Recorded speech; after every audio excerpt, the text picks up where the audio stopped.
시진핑 리스크는 힘은 얻었지만 마음을 죽였다. 이것을 이제 잃은 것이 큰 문제가 아닌가 싶고, 부동산, 플랫폼 기업, 교육 이걸 내리 3년 동안 규제를 해버리니까 거기에 취직 자리 자체가 없어진 거죠. 취직하고 싶은 직장이 없다는 것. 그러다 보니까 실업률이 높아지는 게 있고, GDP의 45% 되는 자산 가격의 하락이 벼락거지 심리를 만들게 된 거고, 정부가 정권 안정에 포커스를 하다 보니까 이제 과도한 규제를 한 것이죠. 한때 세계 2위 경제 대국이었던 중국이 계속해서 몰락하는 이유에 시진핑 리스크가 이제 꼽힌다고 하는데요. 시진핑 리스크가 대체 무엇인가요? 시진핑 리스크는 이제 힘은 얻었지만 이제 마음을 죽였다. 그래서 14억 인민들의 이게 전심, 이것을 이제 잃은 것이 큰 문제가 아닌가 싶고, 그래서 시진핑 1, 2기 정부에서는 국정 아젠다를 중국의 꿈 이제 이렇게 가져가면서 그때 이제 부패를 대대적으로 척결하자고 해서 사람들이 박수를 쳤어요. 그래서 부패한 국영기업이라든지 뭐 관리라든지 기업인들 그렇게 해서 박수를 쳤는데, 문제는 그게 내 생활하고 무슨 관계가 있냐. 그래서 이제 2기, 3기 정부 들면서는 이것을 공동부유를 하자. 그래서 훨씬 이제 국민들한테 어필하는 아젠다를 가져왔고, 그래서 그것을 이제 실현하는 첫 번째 방법 중에 하나로 과도하게 독점을 하면서 떼돈을 버는 놈 손 좀 보자. 근데 그게 이제 그 민영기업이 이번엔 대상이 된 것이, 첫 번째 부동산 회사 떼돈 벌죠. 두 번째 이제 아리바바나 텐센트 같은, 세 번째가 이제 소위 말 일타 강사들이 하는 사교육. 이 세 개를 두드려 잡아버린 거죠. 그래서 이게 이제 속 시원하다고 생각을 했는데 그게 아니고, 이게 이제 결정적으로 발목을 잡게 되는데, 그 이제 시진핑 리스크는 뭐냐면 결국은 절대 권력입니다. 그래서 중국은 뭐 권력이 뭐냐고 그럴 때 우리는 시진핑 혼자 다 해먹는 것처럼 생각하지만, 중국은 안을 들여다보면 그 9천만 명, 1억 명이 넘는 당원들 중에서 7명의 이제 최정예의 선수를 뽑습니다. 그게 상무위원인데, 헌법상으로 보면은 7명의 상무위원들이 공동으로 의사결정을 하는 집단 지도 체제예요. 그 중에서 이제 서열을 1번부터 7번까지 정해놓는 것이고, 그래서 결국은 7분의 1의 권력을 갖는 것인데, 중국의 권력이라고 하는 것은 7명 중에서 4명을 이제 내 편으로 만드냐 못 만드냐 하는 것이 바로 권력 투쟁인데, 오른쪽 차트를 보시면 중국의 이제 상무위원 비중을 보면 장제민, 후진타오, 시진핑 때 보면 뭐 상해방, 공청단, 태자당, 중립파, 뭐 시자진 이런 게 있는데, 그 시진핑 2기 정부까지는 이제 뭐 파란색, 초록색, 노란색, 뭐 회색 여러 가지가 있다가, 시진핑 3기 정부 들어서는 빨간색으로 다 통일됐습니다. 그래서 이게 이제 시진핑 사람으로 100% 이제 갈아채웠고, 근데 이제 문제가 뭐냐 그러면, 시진핑 2기 정부 때는, 그래서 중국에서 지금 출사하려면 뭘 해야 되냐면, 중국은 관시라는 게 중요합니다. 그런데 그 관시 중에 어떤 관시냐면 직연입니다. 그래서 학연, 지연, 혈연이 있었는데, 시진핑은 복건성에서 한 7년인가 근무를 했고, 그리고 저장성에서 5년인가 7년인가 근무를 했고, 그리고 상하이는 한 1년 정도밖에 안 했는데, 시진핑 2기 정부 때는 주로 저장성에서 같이 일했던 사람들을 대거 등용을 했어요. 근데 3기 정부 들어서는 이제 시진핑도 머리를 쓴 거죠. 5년 동안 권력을 잘 쓰고 있으면 부패할 거다. 그래서 권력의 중심축을 자기가 처음 이제 지도자 생활을 했던 복건성 출신으로 홀랑 다 바꾼 겁니다. 그래서 중국의 내부 권력이 저장방에서 복건방으로 바뀌었는데, 문제는 이제 이 사람들이 이제 어떤 능력을 가졌냐가 중요합니다. 서민들의 뭐 술자리 안주거리가 이제 대통령이나 주석이 되지만, 문제는 주석이나 대통령의 문제보다는 그 주위에는 스태프들이 어떤 이제 자질을 가지냐가 중요한데, 지금 시진핑 뭐 1기, 2기, 3기를 봤을 때, 물론 가방끈 길다고 뭐 이게 경제나 정치를 잘하는 건 아니지만, 3기 정부의 인력의 맨파워가 1, 2기에 비해서는 현격히 떨어집니다. 그래서 1, 2기에 지금 총리부터 이제 중요한 경제를 담당하는 이제 장관급의, 중국도 그런 걸 합니다. 대학교 순위가 나오는 랭킹이, 그걸 보면 대략 평균 쳤을 때 1, 2기는 12위, 13위 정도를 하는데, 이번에는 103위 정도로 떨어져요. 그래서 이게 이제 어떻게 보면 전체적인 수준이 떨어지고, 그리고 지금 중국의 그 경제 구조를 보면 과거 시진핑 1, 2기 정부는 총리가 뭐 주석하고 싸우든 말든 이제 경제를 운영을 하고 또 이제 책임을 지는 그런 구조였는데 시진핑 3기 정부 들어서는 이제 국무원의 이 조직법을 바꿔가지고 총리는 그냥 관리하는 사람, 매니저 역할을 하고 실질적인 경제를 통제하는 사람은 바로 상무부총리. 그래서 부총리가 경제 담당 부총리가 모든 것을 다 하게 하는데 그게 이제 어떻게 보면 시진핑의 이 리스크로 옵니다. 그래서 지금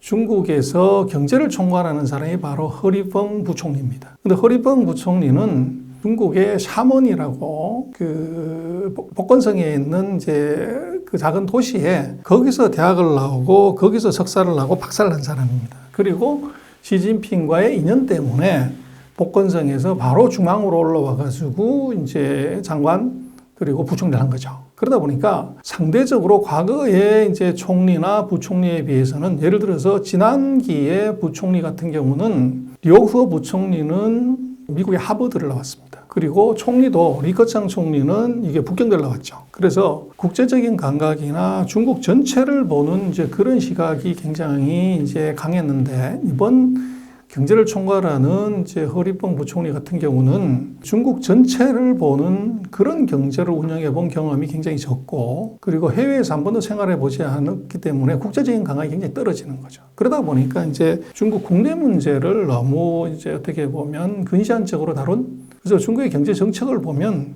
이게 작년 하반기부터 이제 내수가 안 좋다고 그러는데 무슨 정책을 뭐 작년 8월 달인가 보니까 워킹데이 25일에 28개인가 이 경제 부양책을 내요. 그래서 이게 큰 거 한 방을 내서 하는 것이 아니라 대증요법식으로 찔끔찔끔 이렇게 많이 하다가 실기를 계속하는 그런 현상이 나타납니다. 그래서 이제 요게 리스크인데, 그래서 결국은 아젠다 정치가 물론 이제 어느 정부, 어느 리더든 간에 국민 잘 살기 위해서 이제 통치력을 높이려고 하는데, 시진핑 3기 정부의 공동부유의 그 정책 모델은 질적인 성장을 하고, 그리고 에너지를 좀 적게 쓰고, 그리고 이제 은행의 부채보다는 증시를 활성화시키고, 이걸 통해 가지고 이제 경제를 살리고 중산층을 높이자 이랬는데, 지금 보시면 오른쪽 차트, 그 중국의 구조는 소위 말하는 피라미드 구조. 돈 많은 사람 위에 조금 있고, 중산층이 조금 가난한 사람들이 절반이 넘은 요 구조를 공동 부유의 원래 목적은 이제 중산층의 그 허리 부분을 크게 늘리고, 가난한 사람하고 부자들의 비중을 상대적으로 줄이는 요게 목적이었는데 결과는 공동부유 3년 하면서 부유층하고 저소득층은 늘어나고 오히려 중산층이 줄어들어 버린 이런 현상이 나타난 거죠. 그래서 요게 지금 시진핑 정부가 고민하고 있는 것이고 결국은 이게 이제 뭘로 나타나냐고 그러면 뭐 맹자 그런 얘기야 민심이 전심이다. 그래서 지금 물은 배를 띄우기도 하지만 배를 엎어보기도 한다. 그게 이제 정관정리에 나오는 말인데 21세기의 전심이라고 하는 건 사실은 소비심리로 보면 됩니다. 민초들의 소극적인 이제 정권에 대한 반응은 어떻게 보면 아무것도 안 해버리는 거죠. 근데 왜 이제 이런 문제가 생겼냐면 결국은 2021년부터 방금 말씀드린 그런 공동부유를 무리하게 진행하면서 부동산하고 증시의 자산 가치가 59조 위안이 이제 감소를 했는데 요것은 GDP로 보면은 45%가 줄어든 것. 그러다 보니까 예를 들어서 우리도 그런 거죠. 뭐 내가 삼성전자를 10만 원에 샀는데 주가가 이게 6만 5천 원 됐다. 그리고 우리 집이 10억이었는데 6억 5천으로 떨어졌다. 그러면 실제적으로 그 주식을 팔거나 집을 팔기 전에는 사실은 이 손실이 나는 건 아니지만 사람들이 느끼는 마음속의 심리는 나 갑자기 벼락 거지 됐네. 내가 뭐 잘못한 건 아닌데. 근데 이거 누가 잘못한 거야? 정부가 잘못해서 그래. 이렇게 이제 가버린 겁니다. 그래서 지금 오른쪽 지금 차트가 나오고 있는데요. 보시면은 빨간 색깔이 소비 심리 지수고 파란 색깔이 소비 증가율인데 21년 이후에 소비 파란 색깔이 이게 밑으로 훅 떨어집니다. 근데 빨간 색깔은 이제 절벽처럼 밑으로 훅 떨어진 거죠. 이게 바로 소비 심리가 자산 가치가 한 45%훅 떨어지면서 사람들이 심리가 너무 위축이 돼버렸다는 거죠. 그러다 보니까 경제 정책을 내놔도 사람들이 크게 반응을 안 하는 이런 현상이 나타났고 그것이 결국은 중국으로서는 다시 한번 요약을 하자면 첫 번째는 공동부유 아젠다에다가 코로나 3년 봉쇄한 것이 전체적인 이제 경제에 큰 악재가 됐고 그리고 이제 정치가 그럼 이것을 심리를 살리고 어떻게 보면은 이제 경제를 살려야 되는데 그것보다는 이제 정권 안보 그리고 미국과의 전쟁 안보에 편승한 정권 안정에다가 많이 포커스를 해버렸다는 거죠. 그러다 보니까 이제 전체적인 그 사회 분위기가 나빠졌고 그런 것의 의미는 결국은 이게 이제 그걸 집행하는 이제 상기 정부의 스태프들이 이것의 실력이 조금 떨어졌다. 그래서 뭐 이런 이제 소위 말하는 관리형 그 공무원들의 특징이 한번 또 방향을 정하면 될 때까지 해버리는 거죠. 그래서 지금 2024년 들어서는 공동부유라는 말이 모든 문서에서 사라졌고 모든 경기에 이제 부양책이 전부채에 걸쳐서 나오기 시작을 합니다. 그래서 지금 모든 규제 싹 다 풀었고 전부 이제 부동산이든 증시든 소비든 다 부양책으로 돌아섰고 그러나 이제 아까 말씀을 드렸던 한번 절벽으로 떨어진 소비 심리가 요게 이제 약하게 반등을 하고 있다는 거죠. 그래서 조금 다행스러운 것은 예금의 감소가 최근 이제 한 3, 4개월 사이에 좀 줄어들기 시작했다는 겁니다. 그래서 그 작년에 7월 달에 한 30조까지 늘어났던 예금 순증이 이게 이제 슬슬 빠지고 있다는 것은 이제 느리지만 이것이 소위 말하는 자산시장 또는 실물시장으로 이제는 저평가되어 있다. 이런 느낌으로 나오고 있는 것.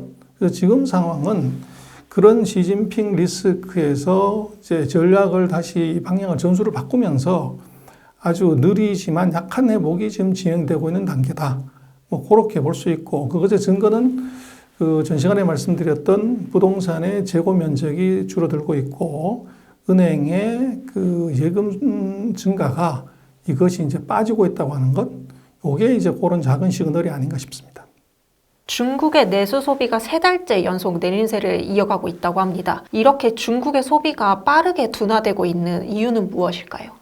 자산 가격의 하락이 가장 크고요. 그래서 GDP의 45% 되는 자산 가격의 하락이 이제 벼락거지 심리를 만들게 된 거고, 두 번째는 이제 사회 분위기였던 것 같아요. 그래서 정부가 정권 안정에 포커스를 하다 보니까 이제 과다한 규제를 한 것이죠. 그래서 이제 예를 들면 이제 외국 기업에 대해서도 방간제법이니 뭐 이런 것들을 하면서 이제 외국 기업의 투심을 차갑게 만들어버린 뭐 그런 영향들이 같이 있고, 또 소비라고 하는 것은 고용이 늘어났을 때, 임금 소득이 늘어났을 때 이제 월급 타가지고 보너스 타서 돈을 많이 쓰게 되는데 3년 동안에 코로나 봉쇄로 인해서 고용 상황이 좋지 않아졌습니다. 그러다 보니까 이제 구매력이 떨어지는 그 세 가지가 중국의 소비가 좋지 않았던 가장 큰 이유로 보여집니다.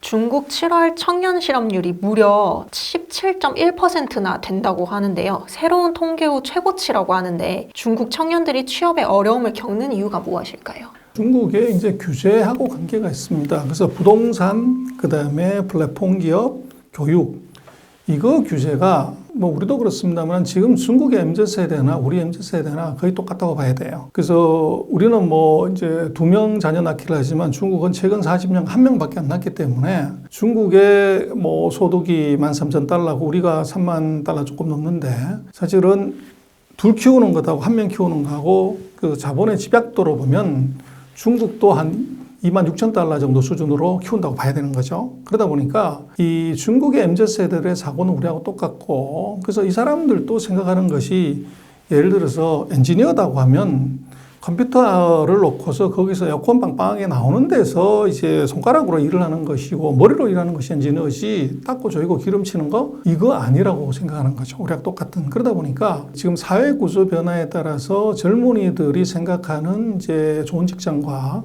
사회가 아직도 원하고 있는 직장의 갭이 큽니다. 그래서 중국 같은 경우에 지금 우리도 그렇습니다만은 부동산이 고성장 산업이었기 때문에 엄청난 고수익이 보장돼 있고 플랫폼 기업 마찬가지고 또 일타 강사, 중국도 1년에 대학 들어가는 사람들이 뭐 1,000만 명이 넘기 때문에 가외 교육, 뭐 사교육이 무지 유행합니다. 그래서 젊은이들이 여기서 엄청난 고수익 그리고 취업을 많이 하게 되는데 이걸 내리 3년 동안 규제를 해버리니까 거기에 취직 자리 자체가 없어진 거죠. 그러다 보니까 이제 취직하고 싶은 직장이 없다는 것, 그러다 보니까 이제 실업률이 높아지는 게 있고, 그렇다고 해서 이제 실업률이 이제 높아서 그러면 17.1%면 엄청나게 높은 거라고 하지만 그럼 사회적으로 폭동이 일어나고 뭐 엄청난 시위가 일어나야 정도 드는데 별로 그런 느낌은 없어요. 그 이유는 뭐냐면 중국의 전체 실업률은 보면 한 5% 되고요. 청년 실업률은 17%인데 이 얘기는 무슨 얘기냐 그러면 중국의 기업들이 이제 코로나 3년 동안 이제 봉쇄를 했다가 새로 가동을 하면서 뭐 유인력들이 많았으니까 신입사원보다는 경력사원 채용을 많이 했다는 겁니다. 그래서 16세부터 24세까지 고졸, 대졸의 사람들의 실업률은 올라가지만 기존 성인들의 이 실업률은 그렇게 올라가지 않았다는 것은 그런 의미로 해석을 할 수가 있고, 두 번째는 이제 우리는 청년 실업률 큰일 났다고 그러지만 우리도 뭐 청년 실업률 낮은 건 아닌데 뭐 그렇다고 해서 한국이 뭐 큰 문제가 났냐 그러는데 안 나는 이유는 지금 그 청년 실업률이라고 하지만 한국도 그렇고 중국도 16세부터 24세 인구가 전체 이제 인구의 비중으로 한 10%밖에 되지 않습니다. 그러다 보니까 17%라고 하더라도 거기 10%가 1.7%만큼의 이제 효과가 있는 거죠. 전체 실업률에서는. 그래서 상대적인 젊은이의 실업이 심각한 문제이긴 하지만 경제 전체적으로 봤을 때 그렇게 큰 영향을 줄 사안은 아니라는 거고, 두 번째는 중국은 아기를 한 명밖에 안 나기 때문에 취업을 하지 않더라도 이 사람들은 6개의 지갑이 있는 거죠. 그래서 할아버지, 할머니, 외할아버지, 할머니, 엄마, 아빠 6명의 어른의 아기가 하나이기 때문에 상대적으로 취직을 안 하더라도 엄마, 아빠, 할아버지, 할머니 카드로 쓸 수가 있는 겁니다. 그러다 보니 우리도 사실은 뭐 실업률이 높다고 하지만 중국과 비슷한 그런 상황이 지속이 되기 때문에 실업률이 높아도 엄청난 사회적 문제로 이것이 가지 않는 것은 그런 이유가 있고, 그래서 결국은 이제 기업의 가동률이 높아지고 매출액이 늘어나야 고용이 늘게 되는 상황이고, 또 말씀드렸던 그 플랫폼 기업, 부동산 기업, 뭐 이런 기업들이 살아나야 중국의 이제 젊은 세대들이 원하는 직업이 늘게 되죠. 그래서 아마도 이제 금년 들어서 그 부동산, 뭐 플랫폼 기업 이런 기업들에 대한 제재를 완전히 풀었기 때문에 아마도 이제 금년 뭐 4사분기, 내년 1사분기에 가면은 아마 청년 실업률을 낮출 수 있는 그런 이제 수요 산업들이 살아나는 것하고 같이 아마 청년 실업률은 낮아지지 않을까 싶습니다. 앞서 인구 얘기를 좀 해주셨는데 우리나라도 출산율 하락이 문제가 되고 있지만 중국 또한 인구 감소가 가파르게 진행되고 있다고 합니다. 한 가구당 한 명만 낳았지만 세계 인구 1위였던 중국이 이젠 한 명조차 낳지 않는 이유가 무엇일까요? 첫 번째는 집값이고요. 두 번째는 교육비. 그래서 중국의 지금 젊은 부부들한테 이제 중국이 78년 이후로 아기를 한 명밖에 안 낳는데 학교 출산율이 2.1이 돼야 그 인구가 그대로 유지가 되는데 중국이 40년 동안 산하 제한을 하면서 대략 한 4억 명의 인구를 이제 줄였다고 해요. 근데 문제는 이제 한 명밖에 안 낳게 한 것이 인구를 줄여서 장기적인 국가 발전에 문제가 되니까 2명 낳기 허용을 해줬어요. 근데 처음에는 이 외동딸, 외동아들 둘이 결혼하면 2명까지 낳게 해줄게. 그런데도 인구가 안 늘어. 그래서 그 다음에는 그러면은 그게 아니더라도 다 아기 낳게 해줄게. 그래도 안 늘어요. 그래서 이번에는 3명까지 낳게 해줄게. 그래도 아기를 안 낳는다는 거죠. 그래서 물어본 거죠. 젊은 부부들한테 왜 아기를 안 낳냐고 그랬더니 두 사람이 지금 벌어가지고 애 교육비가 30% 40% 되는데 어떻게 애를 키우냐. 그럼 두 번째 집을 사야 되는데 30년 동안 돈 벌어가지고 저축해도 집을 못 사는데 어떻게 아기를 낳냐. 그래서 부동산하고 사교육 문제가 출산율을 높이는데 결정적인 장애다. 이렇게 이제 답을 얻은 거죠. 그래서 중국 정부가 뭐 투기의 의미도 있고 고수익에 대한 반독점을 제지하는 공동부의도 있지만 인구 증가 때문에 그럼 부동산 이거 가격 올라가면 안 되겠네. 이것 때문에 잡아야 되겠다. 그리고 사교육 이거 없애버리면 되잖아. 그래서 중국이 하루아침에 갑자기 모든 사교육체 문을 닫게 했습니다. 그러다 보니까 뭐 이제 수십만 명의 학원 산업들이 그대로 이제 폐업을 하게 되는 그런 상황이 벌어졌고, 그래서 신동방이라고 전 세계 제일 큰 이제 사교육 업체가 이제 매출액이 빵이 되는 그런 현상도 나타났죠. 그래서 이게 이제 뭐 중국도 그렇지만 우리도 이런 경험이 있습니다. 그래서 80년대 신군부가 들어섰을 때 우리도 사교육을 다 없앴고 사교육하면 이제 감옥 가고 뭐 이런 일이 있었죠. 그러나 뭐 아들, 딸 출세시키고 싶고 거기다 공부시켜서 뭘 하고 싶다는 욕구는 못 말립니다. 우리도 지금 뭐 결국은 유야무야 돼서 다시 학원이 난리가 났지만 중국도 이것을 영원히 막는다 이런 건 굉장히 어려울 것 같고, 그래서 어쨌거나 지금 중국의 공동부유의 그 희생양으로 들어갔던 그런 산업들이 이게 이제 어떻게 보면은 그 젊은이들이 취업할 수 있는 직장이기도 하고, 또 반대로 그것의 이면에는 이제 출생률을 높이는데 저해 요소가 됐기 때문에도 그렇다. 그렇게 볼 수 있는데, 그러나 우리가 이제 중국이 그런 말을 합니다. 그 아기가 없어가지고 이제 중국 인구가 감소들어서 성장이 끝날 거고, 그리고 노령화, 노인 인구가 이제 많아가지고 부자 되기 전에도 늙어서 먼저 끝난다. 그런 것들을 수많은 내용을 우리가 언론이나 유튜브 같은 데서 볼 수 있지만 이걸 우리가 좀 객관적으로 볼 필요가 있어요. 중국의 출산율하고 노령화율하고 우리나라하고 비교하면 어떻게 되냐? 그럼 우리가 성장률이 이제 2023년에 우리가 1.4%인데 중국이 5%예요. 그러면 이게 중국보다 성장률이 3.6이 더 높습니다. 근데 인구 증가율을 보면 우리가 마이너스 0.1, 중국이 마이너스 0.6, 중국이 조금 높기는 한데 문제는 우리는 지금 최근 4년 동안 인구가 감소를 했고 중국은 최근 2년 동안 인구가 감소를 했어요. 그리고 아까 고령화율 출산율을 보면 중국은 아직 1.1인데 우리가 지금 0.8, 지금 0.7이면 우리가 중국보다도 훨씬 더 낮습니다. 그리고 이제 그럼 애들이 어른들하고 애기들을 부양해야 되는 인구 부양 비율을 보면 한국이 25%, 중국이 22%입니다. 중국이 보다 낮아요. 그리고 인구 고령화율도 우리가 17.5, 18%인데 중국은 15%, 우리보다도 중국이 낮습니다. 그럼 우리는 그러면 애기 안 낳고 고령화가 돼가지고 나라 망했냐? 이건 이제 좀 과하죠. 그래서 우리는 이제 중국의 출산율이나 노령화율을 이 중국 그 자체 수치만 보고서 판단하는 것이 조금 심하다. 그리고 일본하고 비교하면 고령화율이나 인구 증가율은 일본은 벌써 십몇 년째 인구가 줄어들고 있는데요. 그래서 그런 좀 객관적인 눈으로 볼 필요가 있고, 그래서 지금 중국의 인구 감소에 대해서 너무 이제 우리가 어떻게 보면 쟤들 끝났다 이렇게 보는 건 잘못된 것이 중국의 인구 보너스는 끝난 거 맞습니다. 인구가 늘지 않는 건 맞는데 하나 우리가 주목해야 될 것은 인재 보너스 시대가 왔다는 거죠. 그래서 중국의 그 대졸자 수를 보면 90년 이후에 1억 5천만 명이 졸업을 했어요. 근데 우리가 1,900만 명 정도 되고요. 그래서 우리의 그 8배 되는 대졸자가 나옵니다. 지금 한내 대졸자 숫자를 보면 지금 중국이 1년에 작년에 1,158만 명이 대학을 졸업했는데 우리가 65만 명 졸업했습니다. 전문대까지 포함해서. 그러면 우리가 18년 동안 키워야 되는 인재를 중국은 1년에 키우는 거죠. 과거에 중국이 이제 개혁 개방하고 해서 어떻게 성장했나, G2가 됐냐 그러면 시골에서 중학교 중퇴하고 올라와서 도시 근로자의 임금의 절반도 안 되는 낮은 임금으로 열심히 일했던 농민공들이 대략 한 3억 명 정도 됩니다. 이 농민공들의 손발이 외국 자본과 기술과 결합해서 G2를 만들었는데 지금 이 대졸자들이 그 농민공의 절반 수준까지 왔다는 거죠. 고급 엔지니어가.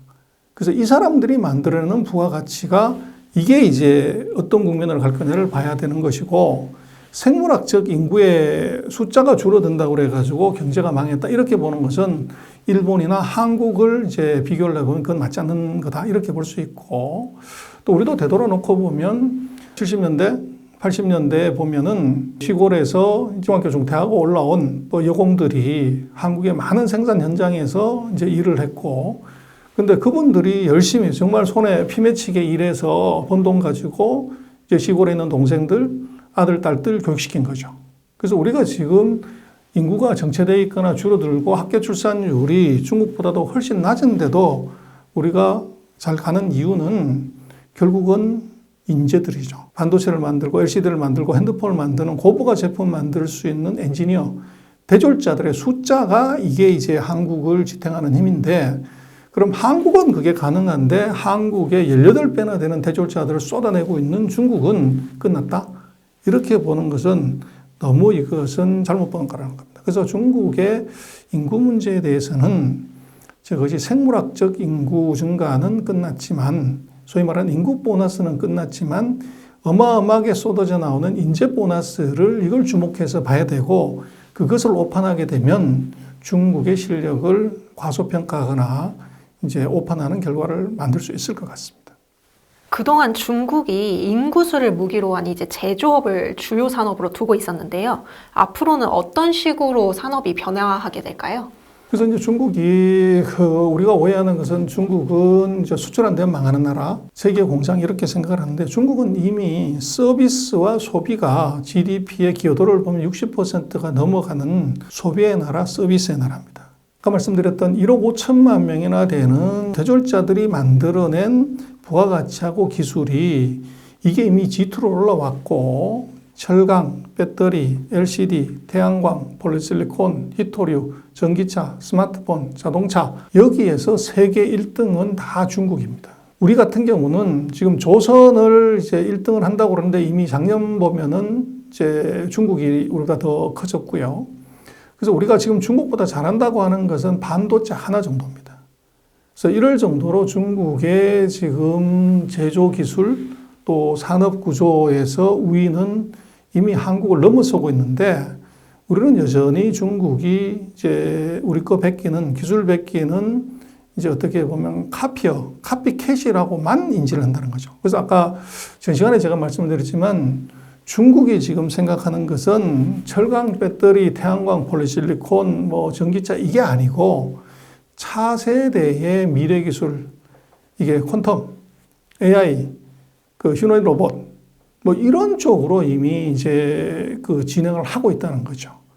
그래서 지금 중국의 그런 변화를 우리는 이제 너무 중국이 망했다, 끝났다, 위기다 이런 관점으로만 중국을 보기 때문에 중국이 인구 구조 변화 또 어떻게 보면 인재들의 변화가 만들어낸 새로운 변화를 우리는 이제 의도적으로 무시하거나 보지 않고 있는 사이에 지금 중국이 중요한 제조업에서 반도체 빼놓고는 한국보다 더 이제 잘하고 있다는 것, 여기에 이제 우리가 주목을 할 필요가 있고, 그래서 이거를 우리가 뭐 어떻게 보면 이제 바로 옆에 있기 때문에 이제 그런 건 있지만 반도체에 대해서도 중국하고 한국하고의 이제 차이가 얼마나 되냐 그러는데 이게 뭐 예측치마다 다르지만 대략 2년에서 5년 정도 차이가 나요. 근데 이게 2년에서 5년 지나고 났을 때 이제 어떤 일이 벌어지냐는 건데 이것마저도 만약에 이제 밀리면 어떻게 되냐? 그럼 한국으로서는 이제 중국으로 팔 게 없어지는 거죠. 그래서 2022년에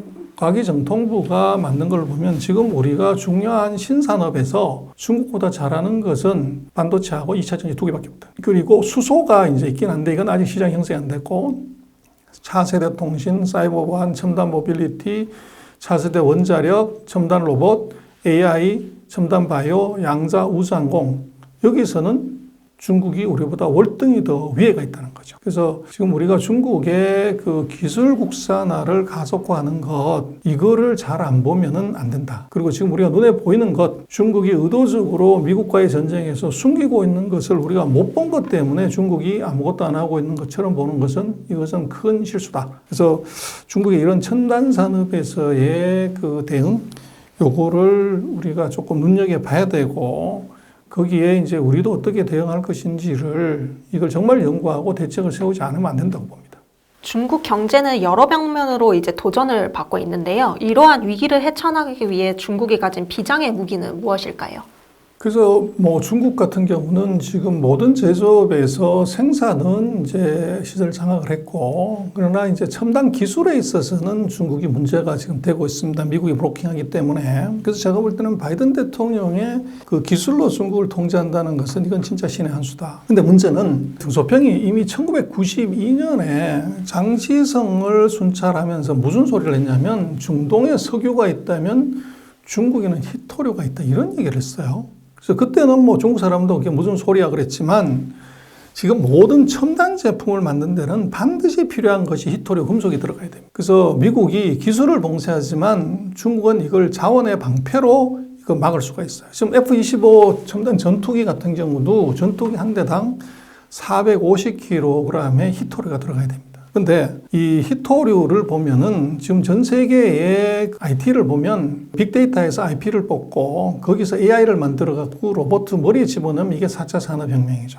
그런데 문제는 빅데이터 이상의 로봇까지는 미국이 세계 최강이 맞습니다. 2등은 누구냐 그러면 일본이나 한국이 아니고 중국입니다. 그래서 AI 같은 경우도 중국은 아무것도 안 하고 있는 것처럼 보이지만 뭐 특허, 투자, 뭐 데이터 센터 모든 분야에서 중국이 미국 다음이고 한국은 한 6위 정도밖에 못하죠. 근데 문제는 이 빅데이터를 만드는 데 있어서 필요한 기계가 바로 스마트폰, 전기차, VR, AR에서 이 데이터가 만들어집니다. 근데 이 전 세계 스마트폰, 전기차, VR, AR의 최대 생산자는 중국입니다. 그러면 이런 것들이 IT 기기에 반드시 있어야 되는 게 반도체 없으면 아무것도 안 되는데 이거는 지금 중국은 못 만들고 미국, 한국, 대만, 일본 정도가 만듭니다. 근데 전자기기에서 우리가 핸드폰이 있다고 하더라도 이 핸드폰을 반도체에 있더라도 배터리가 나가면 무용지물입니다. 그래서 배터리는 아이러니하게도 전 세계 1등이 중국이고 한국이 2등이고 미국은 배터리를 못 만듭니다. 그 다음에 배터리도 있고 반도체도 있지만 이게 핸드폰이 5G가 안 터지면 이건 또 무용지물이죠. 근데 지금 문제는 5G에서 세계 1등은 중국입니다. 2등은 유럽이고 한국이 3등. 미국은 5G 통신 장비를 못 만듭니다. 그리고 그러면 이게 스마트폰, 반도체, 배터리, 통신 장비 다 있지만 문제는 이거를 만들려고 해서 통신 장비, 배터리, 반도체를 만들어서 스마트폰을 만들 때 여기에 히토류 금속이 미량이든 뭐든 반드시 들어가야 돼요. 근데 이 히토류의 60%를 중국이 장악하고 있습니다.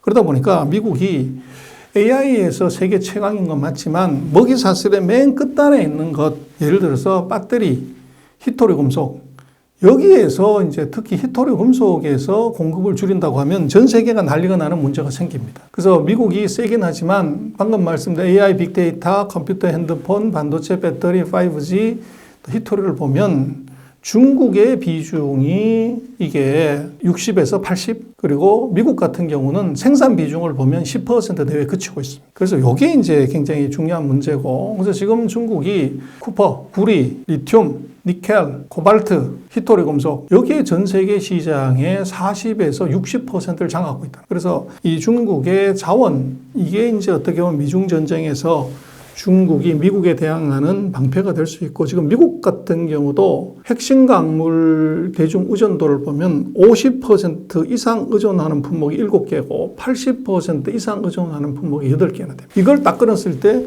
이제 미국 같은 경우는 첨단 제품을 만드는 데 있어서 이제 당장 라인을 세워야 되는 그런 불상사가 있는 거죠. 그래서 미국의 그런 어떻게 보면 기술 봉쇄, 아직은 중국은 이 원자재 카드를 쓰지 않고 있습니다. 그래서 중국이 영악한 것이 패라는 것은 들고 있을 때 패지, 이걸 까는 순간에 그건 패로서 의미가 없습니다. 그래서 절대적으로 기술에서 취약점을 보이고 있는 중국이 패를 까가지고 전쟁을 했다고 그러면 이건 끝이 나는 거죠. 그래서 여전히 패로서는 갖고 있으면서 위협은 하고 이것을 아직 내놓지 않고 있다는 것이 중국의 전략이고, 그리고 그것을 제가 볼 때는 원자재 패를 직접 가서 미국과 바로 대항하기보다는 미국의 사이에 있는 한국 같은 나라들에게 원자재 공급하는 것을 시범적으로 중단을 시키면서 거기서 난리 나는 것을 이제 보여줌으로 인해서 미국에 압박을 가하는, 협박을 가하는 그런 전략을 쓸 가능성이 있어요. 그래서 지금 미국이 중국과의 전쟁을 하는 데 있어서 우리가 정말 조심해야 되는 것은 자원 전쟁이 벌어지고 그게 불똥이 한국으로 떨어질 수 있는 가능성, 이걸 우리는 굉장히 조심해야 된다고 생각을 합니다.